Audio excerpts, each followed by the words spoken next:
का paper done and dusted हो चुका है। पेपर अब पेपर के बारे में नहीं सोचना है। बट मुझे पता है फिर भी बच्चों को एक बार ही सही लेकिन रिव्यू देखना होता है कि एग्जैक्टली पेपर कैसा था फॉर ऑल ओवर इंडिया के स्टूडेंट्स के लिए। मुझे पता है कि बच्चों को मैंने कितनी बार भी बोला कि एग्जाम हॉल में पेपर बंद कर दिया तो वापस से नहीं देखना है, तब भी बहुत सारे स्टूडेंट्स इस चीज के पीछे भागते हैं कि एक बार तो हमें बस रिव्यू देखना है। मैं इस फेवर में नहीं हूं, बट फिर भी मुझे पता है अगर मैं नहीं बताऊंगी तो कोई और सही सही आप लोग सुनोगे जरूर। तो उससे बेटर है मैं आपको 5 मिनट में बता देती हूँ कि सीए इंटर लॉ का May 26 अटेम्प्ट का पेपर कैसा था। ऑनेस्टली स्पीकिंग, जो मैंने जो बच्चों से बात करी उसके बेसिस पे मैं पूरा रिव्यू बता रही हूँ, क्योंकि एज अ टीचर मैं वो फील नहीं कर पाऊंगी आज, क्योंकि मैंने पेपर नहीं दिया है। जिन भी बच्चों ने पेपर दिया है उनके रिव्यूज ऐसे हैं कि मैम, जो एमसीक्यूज थे वो इजी आए थे। लिटरली अगर आप एमसीक्यूज देखोगे ना, अगर आप एमसीक्यूज देखो, एक तो फेमा पे आया जो कि एक्सपेक्टेड था। दूसरा एलएलपी पे आया, इतना इजी टॉपिक जिसपे एलएलपी पे क्वेश्चन पूछा है एमसीक्यू। उसके बाद सीएसआर पे, जो मैंने कहा था सीएसआर पे MCQ descriptive for sure question होता ही है।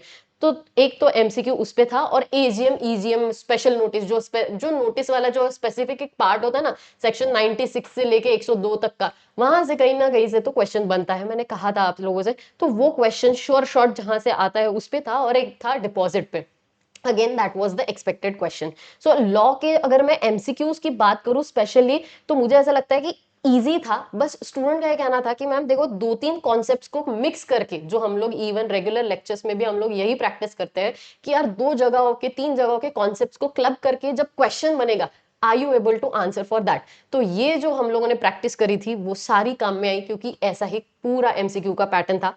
अगर मैं बात करूं डिस्क्रिप्टिव की, तो डिस्क्रिप्टिव में बस एक ही चीज थी जो बच्चों ने जिस पर ध्यान देना चाहिए था, that is nothing but speed. कि जैसे अगर आप ये क्वेश्चन देखोगे, क्वेश्चन नंबर 1A, इसमें 3 मार्क का क्वेश्चन है, 2 मार्क का क्वेश्चन है, ठीक है, इस पे भी 3 मार्क 2 मार्क्स के क्वेश्चन, 5 मार्क्स 4 मार्क्स ऐसे क्वेश्चन पे थे। मतलब अगर आप मार्क्स डिस्ट्रीब्यूशन को अगर आप ध्यान से देखोगे तो आपको रियलाइज होगा 3 2 4 5 ऐसे थे। तो यहाँ पे स्पीड बहुत जरूरी था। एंड द बेस्ट स्ट्रेटेजी जो मैं हमेशा बच्चों को बोलती हूँ, और मैंने इस पे एक वीडियो डाला था, राइट अकॉर्डिंग टू मार्क्स। आप लोग यहाँ पे फेल नहीं सकते। तो जिसने राइट अकॉर्डिंग टू मार्क्स वाला वीडियो देखा होगा उसको एग्जैक्ट पता था कि 3 मार्क्स 2 मार्क्स के लिए कितना कहाँ पे कितना लिखना चाहिए, और उसके बेसिस पे आपने पेपर लिखा है। जितना मैंने सुना है बच्चों से कि पेपर एक्चुअल में इजी था, बस कुछ ही क्वेश्चंस ऐसे थे जो बहुत एक्सपेक्टेड नहीं थे।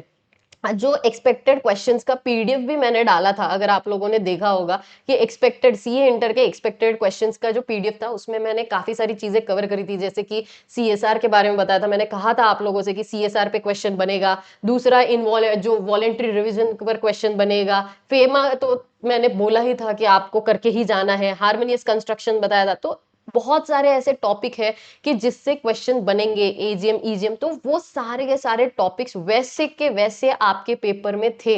तो पॉइंट इज दैट कि भले ही आई नो कि कुछ 5-6 मार्क्स के 10 मार्क के क्वेश्चंस वाज समवेयर कि जो एक्सपेक्टेड क्वेश्चंस में से नहीं है, थोड़ा सा बोलते हैं ना जिसको हम कम इंपॉर्टेंस देते हैं, वहां से थे, no doubt about that. And दूसरा पॉइंट इज लेंदी था, नो डाउट अबाउट दैट।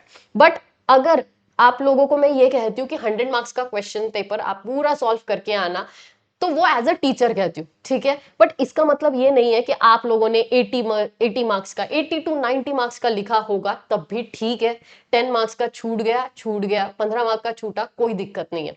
मैं आपको रियल लाइफ एक्सपीरियंस मेरे पर्सनल एग्जाम्पल से बता रही हूँ। Even though as a teacher हम बोलते हैं कि 100 मार्क्स का पेपर सॉल्व करना ही चाहिए, मैंने अपने सीए इंटर के एग्जाम में हर पेपर 80 to 85 मार्क्स का ही लिखा था, ट्रस्ट मी ऑन दिस। और DT was the only subject जिसका मैंने ऑलमोस्ट 95 मार्क्स का लिखा था। अदरवाइज मेरा 80 to 85 के ऊपर कभी नहीं जाता था, कभी कोई पेपर नहीं गया। एंड डीटी में पता है आपको मुझे कितने आए थे? डीटी में मुझे आए थे 46 मार्क्स ओनली। और जबकि जो 80 मार्क्स का जो पेपर मैंने लिखे हुए थे, उनमें मुझे 5 सब्जेक्ट्स में एग्जाम्शंस थे। सब सब्जेक्ट्स में मुझे पांचों के पांचों 67 65 ऐसे मार्क्स थे।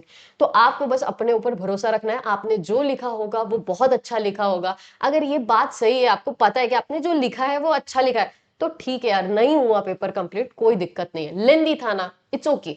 जितना हुआ उतना हुआ, अच्छे से लिखा है, बात खत्म हो गई। अब आप लोगों को क्या करना चाहिए? बस फोकस करना है अब डीटी पे। क्योंकि अगर आप ये देखने जाओगे कि इस क्वेश्चन का आंसर कहाँ था मॉड्यूल में या पे आपके नोट्स में जाके ढूंढने बैठोगे, तो आपका जो डीटी आईडीटी का प्रिपरेशन है उसके लिए आपको बहुत कम टाइम मिलेगा। और अभी जो स्टेज है तुम लोगों का, वहां पे डीटी आईडीटी एक तो वास्ट सब्जेक्ट है, आपको पहले ही टाइम कम है, तो आप लोगों को टाइम का प्रॉपर यूज करना है।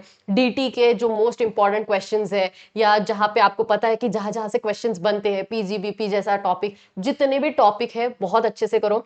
अभी एक ही चीज बोलूंगी लास्ट में, दैट अगर आपका इस वक्त माइंड बहुत फ्रेश होगा, तो जो डिफिकल्ट टॉपिक आपको लगता है या जो मोस्ट स्कोरिंग टॉपिक होगा वो उठाना। और अगर आपका माइंड इस वक्त इतना स्ट्रांग नहीं, अभी आप ऐसे थोड़े से थके हुए हो, तो इस वक्त आप लोगों ने जो इजी टॉपिक्स है उनको खत्म करना चाहिए, एंड कल मॉर्निंग में आप लोगों ने डीटी का डिफिकल्ट टॉपिक वापस से उठाना है। तो ये चीज को जरूर फॉलो करना। बाकी आप लोग बाद में चाहो तो कमेंट में बता देना कि आपको पेपर कैसा था, और जो हुआ अब पेपर हो चुका है, अभी सिर्फ फोकस कौन सा है हमारा, DT and IDT. All the very best for your exams.